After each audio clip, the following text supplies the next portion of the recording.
नमस्कार। तो 2024 के लोकसभा चुनाव का काउंटडाउन अब शुरू हो गया है। बिल्कुल सर पे चुनाव है और लगातार अब सूचियां भी आ रही हैं। कांग्रेस अपनी सूचियां जारी करने में थोड़ी लेट लतीफ रही है। उसकी सूचियां अक्सर बाद में आती हैं। मैं दिल्ली की बात करूं तो भारतीय जनता पार्टी की सूची आ चुकी है, आम आदमी पार्टी ने अपनी सूची जारी कर दी है, लेकिन 3 कैंडिडेट घोषित करने थे कांग्रेस को और अभी तक वहां उठापटक चल रही है। अभी तक जब हम लोग बात कर रहे हैं तो दिल्ली की कोई सूची नहीं आई है। इसी बीच में कल कांग्रेस ने एक सूची जारी की जिसमें राजस्थान और मध्य प्रदेश के कई सीटों पर उसने अपने उम्मीदवार दिखाए। मध्य प्रदेश में खास तौर पर काफी चर्चा है इसको लेकर। अखबारों ने कांग्रेस की इस सूची का स्वागत किया है कि युवाओं को मौका दिया गया है, विनिंग कैंडिडेट्स को, जो विनेबल कैंडिडेट्स हैं, जीत सकते हैं, ऐसे कैंडिडेट्स को मौका दिया गया है। मेरे लिए फूल सिंह बरैया को जो भिंड से दिया गया, जिसने फूल सिंह बरैया के वो शानदार दिन देखे हैं ग्वालियर में, उसके लिए ये थोड़ा सा खुशी की खबर थी कि फिर से वो एक बार मेन स्ट्रीम में है, विधायक हैं और उनको लोकसभा का टिकट दिया गया है। लेकिन विदिशा से, जहां से शिवराज सिंह चौहान चुनाव लड़ रहे हैं, वहां से अभी कोई घोषणा नहीं की गई है। मध्य प्रदेश की राजनीति के बारे में डॉक्टर राकेश पाठक से ज्यादा शायद ही कोई समझता है। हम इस सूची को लेकर उनसे बात कर रहे हैं। नकुल नाथ से अगर शुरू करें राकेश भाई, तो नकुल नाथ जी का टिकट तो एक ऐसा टिकट था जो लगभग तय था, उनको मिलना ही था। छिंदवाड़ा उन लोगों का पर्सनल, जिसको कहते हैं, फिफ्डम था। लेकिन टिकट मिलने के बाद भी नकुल नाथ जी की जो ट्विटर हैंडल है वो चेंज नहीं हुई है। बीच में बहुत शोर मचा था कि बाप बेटे दोनों कांग्रेस छोड़कर भाजपा में जा रहे हैं, और अभी भी उन्होंने जो अपना ट्विटर हैंडल है उसको चेंज नहीं किया है। उस पर कहीं कांग्रेस या आईएनसी दिखाई नहीं दे रहा है। तो नकुल नाथ का ये पूरा, या कमलनाथ का जो पूरा रोल है इस सूची को तय करने में और छिंदवाड़ा में जिस तरह की उनकी संभावनाएं हैं, उनको लेकर मैं चाह रहा था कि हम लोग बातचीत को शुरू करें। देखिए अशोक जी, अगर हम छिंदवाड़ा से ही बात शुरू करें तो कमलनाथ और नकुलनाथ के कांग्रेस छोड़ने की जो अफवाह थी, अब हम अफवाह ही कहेंगे क्योंकि वे नहीं गए अब तक, लेकिन उसकी शुरुआत जो हुई थी वो हुई ही नकुलनाथ के ट्विटर हैंडल की वजह से थी। उन्होंने अपना एक्स कहते हैं आजकल, तो उन्होंने अपने एक्स हैंडल पर से मेंबर ऑफ पार्लियामेंट तो लिख रखा था और उसके आगे जो कांग्रेस लिखा था, आईएनसी, वो हटा दिया था। वहां से वो आग या धुआं कहना चाहिए, आग में नहीं तब्दील हो पाई, वो वहां से धुआं उठना शुरू हुआ। और उसके बाद हमने सबने देखा कि कई दिनों तक, एक हफ्ते तक, 1.5 हफ्ते तक ये सारी चर्चाएं चलती रही। फिर कमलनाथ के समर्थक, विधायक, स्थानीय नेता ये माहौल बनाते रहे कि दोनों लोग कांग्रेस छोड़कर बीजेपी में जा सकते हैं। दोनों नेताओं की ओर से, यानी कमलनाथ और नकुलनाथ की तरफ से स्पष्ट खंडन उस वक्त नहीं आया, इसलिए ये धुआं आग में बदलता हुआ दिखाई दिया। खैर, कुल मिलाकर उसको लेकर जो बात थी, अब इसे पूर्ण विराम मान लेना चाहिए कि अब तक का, जिस दिन मैं आप बात कर रहे हैं, दोनों लोग कांग्रेस में हैं। लेकिन कल कांग्रेस की सूची में नाम आ चुका नकुलनाथ का, फिर भी उनके एक्स हैंडल पर अभी कांग्रेस नहीं जुड़ा हुआ है। तो राजनीति में कुछ भी संभव है, हम लोग पहले भी बात कर चुके हैं। 2014 में डॉक्टर भागीरथ प्रसाद को कांग्रेस ने टिकट दे दिया था भिंड से। सूची में नाम घोषित होने के बाद वे दल बदल करके बीजेपी में चले गए और चुनाव जीते थे। हम नहीं जानते कि नकुलनाथ सचमुच में अब जाएंगे कि नहीं जाएंगे, क्योंकि अब दोनों पिता पुत्र कह चुके हैं वे कहीं नहीं जाएंगे। उस सीट पर अभी बीजेपी का प्रत्याशी भी तय नहीं हुआ है। फिर भी हम ये मानते हैं कि छिंदवाड़ा, बागेश्वर धाम को भी थैंक यू अभी नहीं बोला है उन्होंने। जी बिल्कुल बिल्कुल। तो कुल मिलाकर अभी छिंदवाड़ा में यह देखना बाकी है कि बीजेपी कोई नया करिश्मा तो करने नहीं जा रही है। मतलब उस करिश्मे में यह भी शामिल है जिसका हम उल्लेख कई बार कर चुके हैं, और यह भी शामिल है कि कोई बड़ा नेता बीजेपी का वहां पर, प्रहलाद पटेल जैसे नेता का जिक्र हो रहा है छिंदवाड़ा को लेकर, वे नकुलनाथ के सामने ताल ठोकें। इसके अलावा आपने शिवराज सिंह की सीट का जिक्र किया, विदिशा का। विदिशा को लेकर भी अभी असमंजस है कि जो मध्य प्रदेश में बड़े नेता है बीजेपी के, जो लोकसभा चुनाव लड़ रहे हैं, उसमें शिवराज सिंह है और दूसरा नाम ज्योतिरादित्य सिंधिया का है।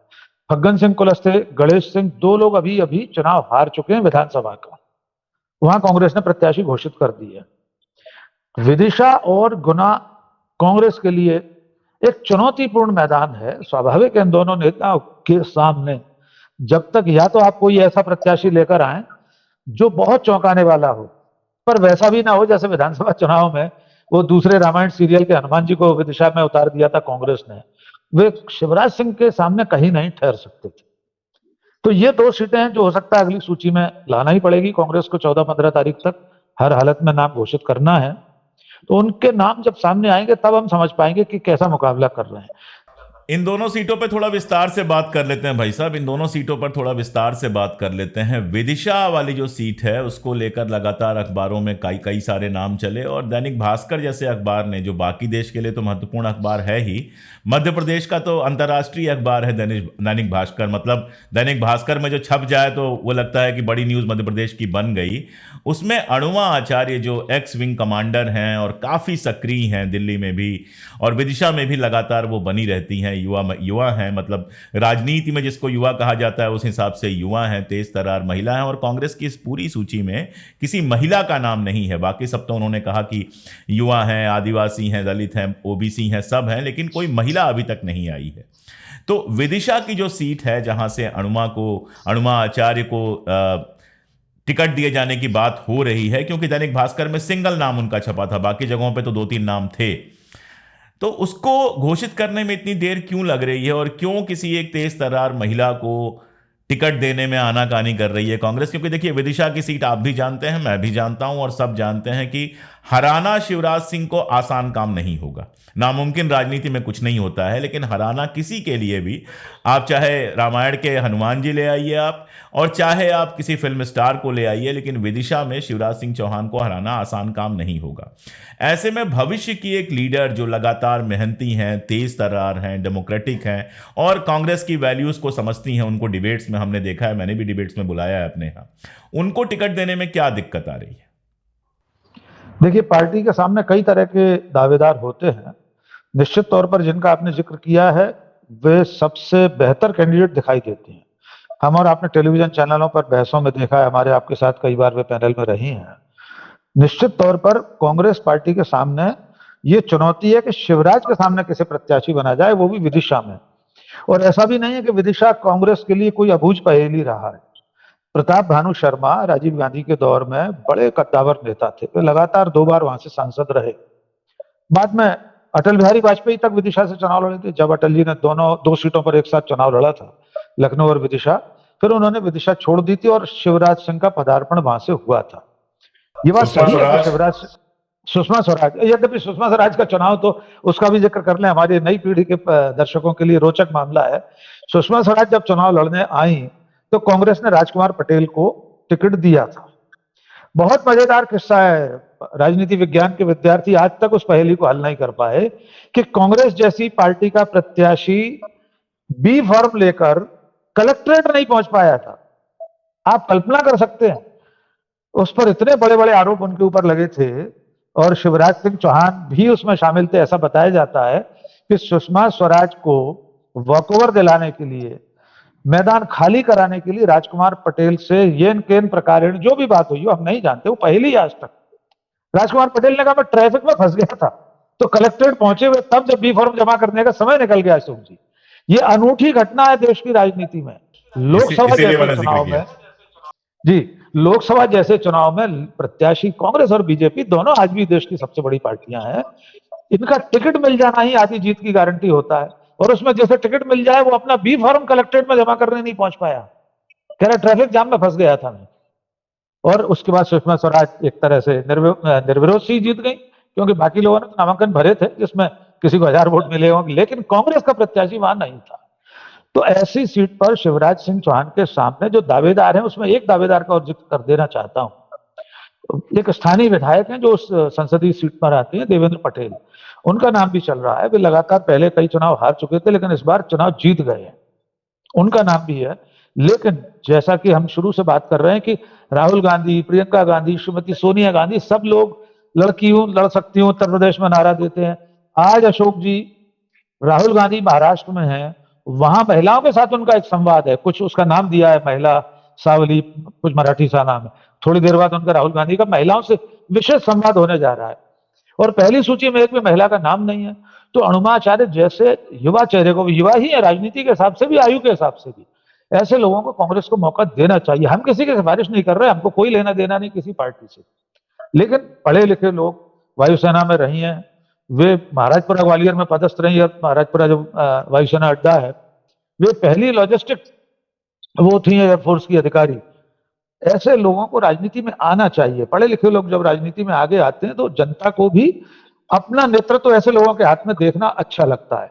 यद्यपि कांग्रेस ने पहली सूची में, अशोक जी, जो पूरे देश की पहली सूची आई है, 77% SC ST OBC और माइनॉरिटीज को टिकट दिए हैं कल की सूची में। ये बड़ा आंकड़ा है, लेकिन महिलाएं कम हैं और इसलिए ये सवाल तो जरूर पूछा जाना चाहिए। उम्मीद की जा सकती है कि आगे की सूचियों में महिलाओं को अच्छी संख्या में वोट टिकट दिया जाएगा, मुझे ऐसा लगता है। गुना की सीट की आपने बात की। गुना मेरा कार्यस्थल रहा है। आप तो जानते ही हैं कि लगभग 5 साल मैं लगातार गुना में आता जाता रहा हूं और गुना का एक एक गांव देखा हुआ है। और वहां से पिछली बार ज्योतिरादित्य सिंधिया का हारना अपने आप में एक खबर थी, अपने आप में एक बेहद आश्चर्यजनक खबर थी। और सब लोग ये कयास लगा रहे थे कि अब महाराज जो है राज्यसभा से फिर लोकसभा में आने की कोशिश करेंगे या राज्यसभा को ही बनाए रखेंगे। और ये है कि अब गुना से ज्योतिरादित्य सिंधिया लड़ रहे हैं, ये फाइनल हो गया है। उनके खिलाफ किसी न किसी को तो लड़ाना ही है। तमाम सारे नाम चल रहे हैं, मैं देख रहा था। साथ में आप शिवपुरी को भी ले लीजिएगा। तो गुना और शिवपुरी से किसके नाम चल रहे हैं, क्या लग रहा है आपको? क्योंकि इस सूची में गुना और शिवपुरी का भी नाम नहीं है। गुना शिवपुरी संसदीय क्षेत्र एक ही क्षेत्र है, अशोक जी, और ये सिंधिया राजघराने का गढ़ रहा है हमेशा से। राजमाता विजयराजे सिंधिया ने वहां से पहला लोकसभा चुनाव लड़ा था। उसके बाद 1971 में माधवराव सिंधिया ने वहां से राजनीति शुरू की जनसंघ के टिकट पर। अगला चुनाव निर्दलीय लड़े, फिर कांग्रेस में आ गए थे वे। ज्योतिरादित्य सिंधिया भी अपने पिता के असामयिक अवसान के बाद गुना शिवपुरी संसदीय सीट से ही जीतते आ रहे थे। वे 4 बार वहां से लोकसभा में चुनकर गए। 2019 में उनकी हार अपने आप में एक चौंकाने वाली बात थी। सिंधिया राजघराने में 3 ही लोग आज तक चुनाव हारे हैं, अशोक जी। राजमाता विजयराजे सिंधिया रायबरेली में, श्रीमती वसुंधरा राजे सिंधिया भिंड संसदीय सीट पर, भिंड दतिया जो सीट कहलाती है, और ज्योतिरादित्य सिंधिया गुना शिवपुरी संसदीय सीट पर हारे। हारने के बाद 2020 में वे कांग्रेस छोड़कर बीजेपी में शामिल हो गए। जिस व्यक्ति ने उन्हें चुनाव हराया था, डॉक्टर KP यादव, वो भी भूतपूर्व कांग्रेसी है। उनका संसदीय सांसद प्रतिनिधि थे डॉक्टर KP यादव। अब बीजेपी में KP यादव भी है और सिंधिया जी भी हैं। KP यादव का टिकट कटा है, तो कांग्रेस के सामने अब ये चुनौती है कि या तो वो KP यादव पर डोरे डाले, उनको लेकर आए, और जैसे पिछली बार ज्योतिरादित्य सिंधिया को उन्होंने हराया था, इस तरह का कोई प्रयास किया जाए। 2-3 नाम और हैं जो अखबारों में चल रहे हैं, राजनीतिक गलियारों में जिनका जिक्र है। उनमें एक नाम है जयवर्धन सिंह का, जो कि दिग्विजय सिंह के सुपुत्र हैं। वे लगातार विधानसभा चुनाव जीत रहे हैं, पिछली सरकार में मंत्री भी थे, कमलनाथ की सरकार में। और गुना शिवपुरी, राधवगढ़, राजगढ़, ये सब लगे हुए क्षेत्र हैं, इनकी सीमाएं आपस में लगती हैं। पिछले कुछ समय से जयवर्धन सिंह को कांग्रेस ने ग्वालियर चंबल अंचल का जिम्मा भी दिया हुआ है। वे लगातार दौरे करते रहे। एक नाम वो हो सकता है। दूसरा नाम है वीरेंद्र सिंह रघुवंशी। वीरेंद्र रघुवंशी बीजेपी के MLA थे। एन चुनाव के वक्त बीजेपी, शिवपुरी से, एन चुनाव शिवपुरी जिले से थे, शिवपुरी से तो यशोधरा थी। चुनाव के समय बीजेपी छोड़कर कांग्रेस में आए थे, लेकिन उनको टिकट मिला नहीं। आपको याद होगा, ये वही वीरेंद्र रघुवंशी हैं जिनके टिकट न मिलने को लेकर कमलनाथ के बंगले पर बवाल हो रहा था, जिसमें कमलनाथ ने कहा था मेरे नहीं, दिग्विजय सिंह जयवर्धन के कपड़े फाड़ो। ये वही वीरेंद्र सिंह रघुवंशी हैं, जमीनी नेता हैं। और जो जातिगत समीकरण है, KP यादव का टिकट कटने से यादव पूरे गुना शिवपुरी का बीजेपी से नाराज है। भले यादव मुख्यमंत्री है, यादव मुख्यमंत्री होते हुए एक यादव का टिकट कट जाना पूरे यादव समुदाय के लिए एक झटका है। और इसमें यह भी एक बात है, पूरे मध्य प्रदेश में वे एकमात्र यादव सांसद थे, KP यादव। तो कांग्रेस इस तरह के प्रयास भी कर रही है, या तो वीरेंद्र रघुवंशी या KP यादव अगर कांग्रेस में आ जाए, जो कि थोड़ा कठिन काम है इस वक्त। बीजेपी छोड़कर कांग्रेस में आना ब्रजेंद्र सिंह या राहुल कसवा ऐसे हिम्मती लोगों का ही काम है। इतनी हिम्मत अगर वो दिखा पाएंगे KP यादव, तो एक अच्छा मुकाबला हो सकता है। यद्यपि और बड़े नेताओं पर भी दबाव है। अरुण यादव तैयार हैं वहां से लड़ने के लिए, क्योंकि उनके दिमाग में भी वही यादव वोट घूम रहे होंगे कि अरुण यादव हैं तो वहां के यादवों का वोट मिल जाएगा। तो गुना शिवपुरी विदिशा के बाद अगर कांग्रेस के लिए कोई चुनौतीपूर्ण सीट है तो वो गुना शिवपुरी है। ज्योतिरादित्य सिंधिया को अब चुनाव हराना कांग्रेस के लिए बेहद जरूरी है, क्योंकि कांग्रेस को जो डेंट देकर गए हैं वे, एक राजनीतिक दृष्टिकोण से देखा जाए तो कांग्रेस के लिए बदला लेने का अवसर है। वे राज्यसभा में तो निर्द्वंद चले गए थे, वहां तो आप कुछ कर नहीं सकते थे, लेकिन अब लोकसभा के चुनाव में कांग्रेस अगर ढंग का कोई प्रत्याशी देती तो अच्छा मुकाबला वहां होगा। जी अशोक।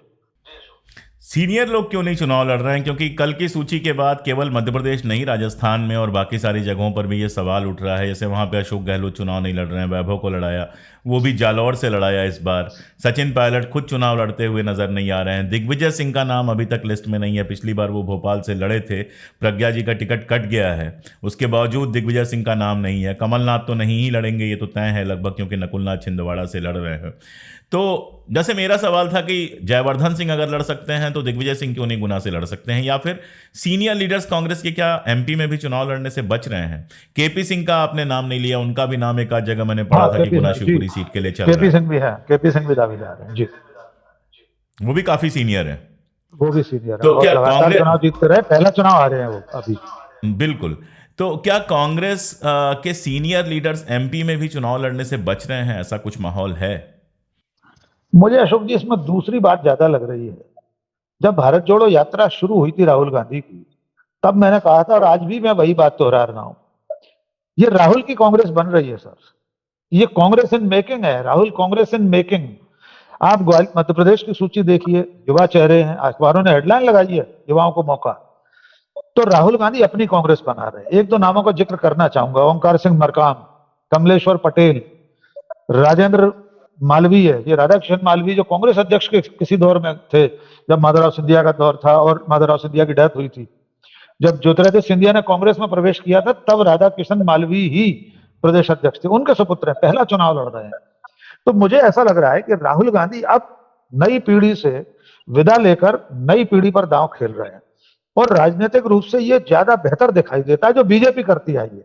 बीजेपी तो पहली बार के विधायक को मुख्यमंत्री बना देती है राजस्थान में, कुछ भी कर सकती है बीजेपी। बिना विधायक के मनोहर लाल खट्टर मुख्यमंत्री बना दिए गए थे। तो मुझे लग रहा है कि ये जो दिग्गज चुनाव नहीं लड़ रहे हैं, इसके पीछे शायद राहुल गांधी की वो जिद होगी कि अब आपकी पारी समाप्त हो गई, अब आप मार्गदर्शक मंडल में रहिए, आपकी जरूरत नहीं है। इतनी ही जरूरत है कि पार्टी को जिता लाइए कहीं से भी। भाई आपके पुत्र को टिकट दे दिया छिंदवाड़ा से, आप जिता लाइए।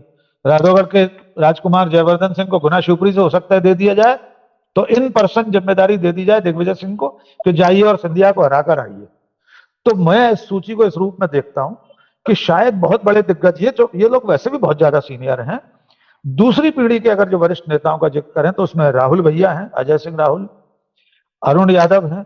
ये लोग आज भी इस स्थिति में है कि शायद चुनाव लड़ जाएं और अगली सूची में इनका कहीं से नाम आ सकता है। फिर भी ये पहली सूची जो प्रयोग धर्मी सूची है कांग्रेस की, इसे जिस रूप में लिया गया है वो अच्छा संकेत है कांग्रेस के लिए, क्योंकि कांग्रेस तो वैसे ही जीरो पर थी। 29 में से एक सीट जीरो ही मानना चाहिए।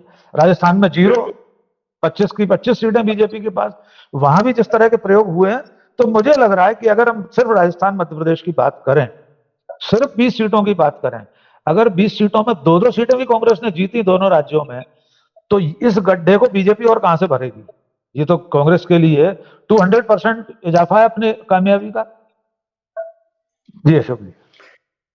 अब सीधा सवाल, एक आखिरी सवाल कि इनमें से कौन कौन सी सीटें आपको ऐसी लग रही हैं जो घोषित हुई हैं जिस पर कांग्रेस अच्छा प्रदर्शन कर सकती है, यानी जीत सकती है? अच्छा प्रदर्शन तो ठीक है, सेकंड तो आना ही आना है, वहां पे दो पार्टियों का मामला होता है तो सेकंड तो आना ही आना है।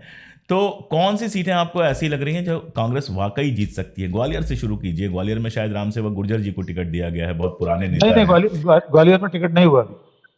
ग्वालियर का अच्छा, फिर छोड़ देता हूँ इसको। हाँ हाँ, हमें नहीं, हमें ग्वालियर का जिक्र करना है, बिल्कुल ठीक है, अभी ग्वालियर का जिक्र करेंगे हम, फिर जीत पर आए जी। तो ज्योतिरादित्य सिंधिया जी की बात हुई, वो भी गुना शिवपुरी से ही लड़ रहे हैं। भाजपा भी उनको ग्वालियर से लड़ाने की हिम्मत नहीं कर पा रही, और ग्वालियर में कांग्रेस से जो लगातार लड़ते थे अशोक सिंह जी, वो राज्यसभा के मेंबर होके आ गए हैं, तो ग्वालियर में अपना कैंडिडेट चेंज करेगी कांग्रेस भी। तो सिंधिया जी सब मिला जुला के ग्वालियर में लड़ने की हिम्मत नहीं कर पा रहे हैं, एक तो सवाल ये, और दूसरा कांग्रेस ने अभी तक ग्वालियर की भी सीट जो है, रामसेवक सिंह गुर्जर जी का नाम कई लोग ले रहे थे, ग्वालियर में मेरी बात हुई थी, लेकिन अभी तक फाइनल नहीं हुआ है। तो ग्वालियर की क्या सिचुएशन है, क्योंकि वो भी एक बहुत इंपॉर्टेंट सीट है जो लंबे समय से कांग्रेस लगातार हार रही है। देखिए, पहले ग्वालियर की बात करें तो ग्वालियर में कांग्रेस के लिए नए चेहरे की तलाश है, कांग्रेस नया चेहरा तलाश रही है, क्योंकि बीजेपी ने वहां भरत सिंह कुशवाहा को टिकट दे दिया जो अभी ग्वालियर ग्रामीण से विधानसभा चुनाव हारे हैं। तो अब जो जातिगत समीकरण है उसमें कांग्रेस की पहली प्राथमिकता किसी ब्राह्मण प्रत्याशी की है, जिसमें प्रवीण पाठक, यद्यपि प्रवीण पाठक चुनाव हारे हैं ग्वालियर दक्षिण से अभी, लेकिन उनका नाम प्रमुखता से चल रहा। बाकी दावेदारों में एक मदन कुशवाहा हैं, जो ग्वालियर ग्रामीण से पहले विधायक रहे हैं, बीएसपी में थे, फिर बीजेपी में गए, फिर कांग्रेस में आ गए, अभी कांग्रेस में आए हुए, जिस दिन मल्लिकार्जुन खड़गे की ग्वालियर में ठाटीपुर में सभा थी। अच्छे प्रत्याशी हैं, वे पहले भी बहुत वोट हासिल करते रहे हैं अकेले अपने दम पे।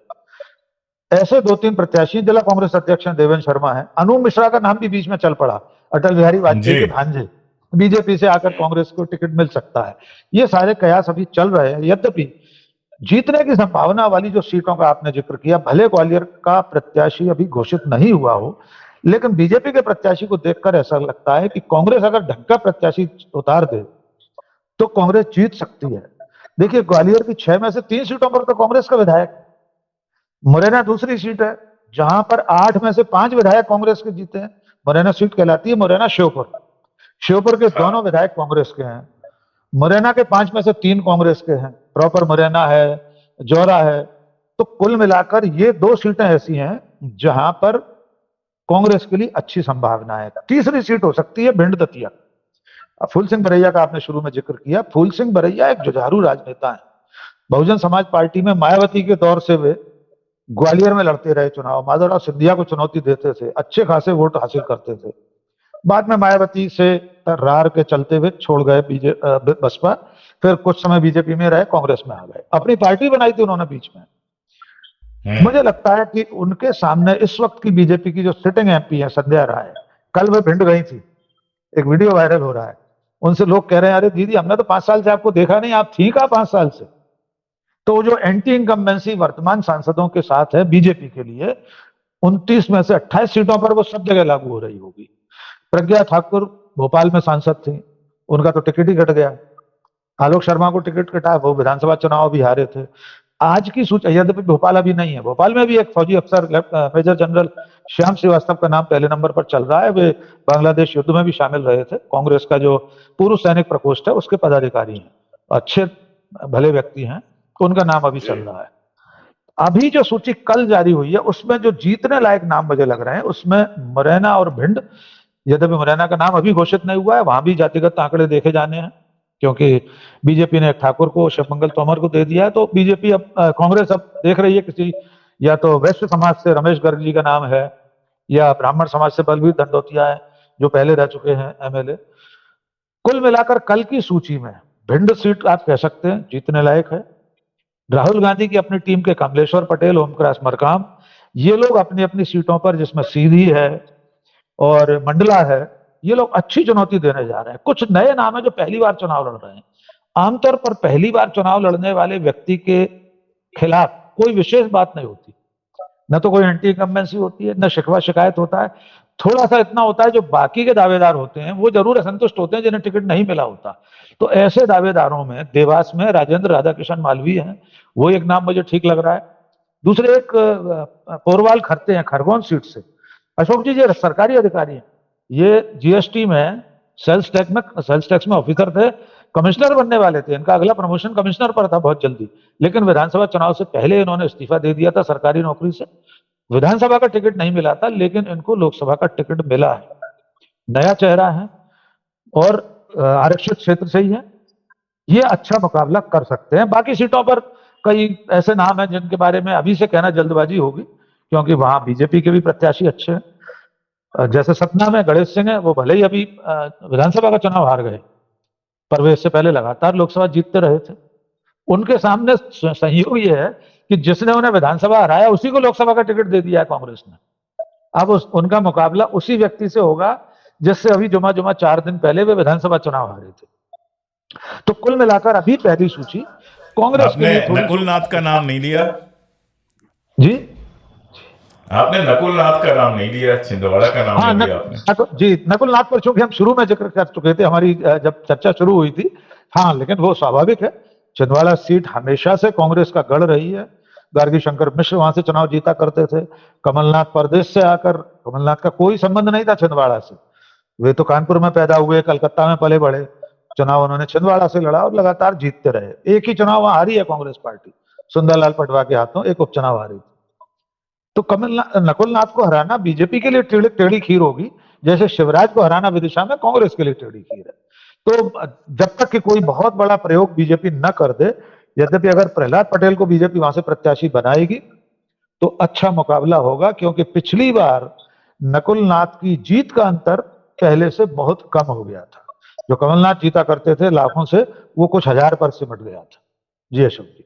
पुलवामा एक बड़ा फैक्टर था और भी कई सारी चीज़ें थी जिसकी वजह थी कि कई सारी ऐसी सीट्स पे कांग्रेस जो जीत जाया करती थी या कांग्रेस काफ़ी मुकाबले में रहती थी वहाँ भी काफ़ी कम वोट्स आए थे। लेकिन इस बार जिस तरह से आप बात कर रहे हैं और जिस तरह से संकेत आ रहे हैं, ऐसा लगता है कि एक सीट से कांग्रेस आगे बढ़ सकती है। अभी तो सारी सीटों पे नाम भी नहीं आए हैं, जब नाम आएंगे तो और बात की जाएगी। हालांकि जो हमारे पास सर्वे आ रहे हैं वो 0 और 1 से आगे बढ़ने को तैयार नहीं है, लेकिन मेरी समझ में नहीं आता है कि कैंडिडेट घोषित होने से पहले कोई सर्वे कैसे कर लेता है। ये तो मानी हुई बात है कि कैंडिडेट्स पर ही निर्भर करता है, कैंडिडेट्स पर भी निर्भर करता है कि चुनाव कैसा होगा। जैसे सबके बावजूद अगर ज्योतिरादित्य सिंधिया को ग्वालियर की सीट दी गई होती लड़ने को, तो वो बेहद रोचक सीट हो जाती, इसमें कोई दो राय नहीं है। और यहां बैठ के कोई खारिज नहीं कर सकता कि नहीं वो तो हार ही जाते, उन्होंने गुना शिवपुरी चुना, ये उनका अपना चुनाव है। तो इस तरह से कैंडिडेट जब घोषित हो जाएंगे तो हम लोग और डिटेल में बात करेंगे। लेकिन अभी दो बातें हैं जो बहुत महत्वपूर्ण है। पहली बात कि सामाजिक अलग अलग जो वर्ग हैं उनको प्रतिनिधित्व देने के बावजूद अभी तक एक भी महिला को कांग्रेस ने टिकट नहीं दिया है, इसलिए अगली लिस्ट जो होगी उसका इंतजार होगा। दूसरा, विदिशा जैसी इंपॉर्टेंट सीट और गुना जैसी इंपॉर्टेंट सीट पर जल्दी से फाइनल करना होगा कांग्रेस को उसका कैंडिडेट कौन है, ताकि वो तैयारी में लगे। ये ऐसी सीटें हैं जहां पर आपके कितने वोट्स आते हैं, आप जीतते हैं हारते हैं, इस पर नजर पूरी दुनिया की होगी, कम से कम पूरे भारत की तो होगी ही। तो जैसे ऐसे डेवलपमेंट्स होंगे हम बात करते रहेंगे। राकेश भाई हमारे साथ हैं ही। आज के लिए इतना ही। बहुत शुक्रिया राकेश भाई, बहुत बहुत शुक्रिया। बहुत शुक्रिया।